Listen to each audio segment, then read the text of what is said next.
உயிர்மெய் எழுத்து மொத்தம் 216 எழுத்துக்கள். அவற்றில் கா வரிசையில் உள்ள சொற்களை இந்த பதிவில் நாம் பார்க்கலாம்.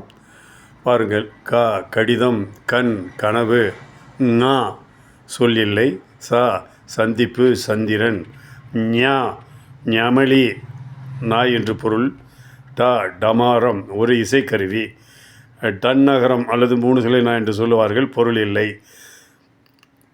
தா தமிழ் தட்டம் தலை, நா நகம் நண்பன், பா பழம் பறவை பணம், மா மரம் மல்லிகை, யா யந்திரம் யகம் யகம்ன்றால் முகம் என்று பொருள் உண்டு, ரா ரவி ரம்பம் ரகம், லா லட்சுமி லட்டு, வா வண்டு வண்டி வடிவேல், ழா பொருள் சொல் இல்லை, லா லகரம் அதாவது ஒரு வகை மலர் அல்லது ஒரு வகை சங்கு. அடுத்தாற் போல் ரா ரக்கை, சில நேரங்களில் இறக்கை என்றும் சொல்வது உண்டு. ஒரு சினிமா பாடல் கூட உண்டு, ரக்கை கட்டி பறக்குதையா அண்ணாமலை சைக்கிள்னு.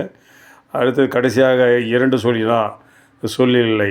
ஆக இந்த கா வரிசையிலே ஙா டன்னகரம் ழா அண்டு கடைசியாக 2 சொல்லினா இந்த 4 எழுத்துக்களுக்கும் சொல்லியிருப்பதாக தெரியவில்லை.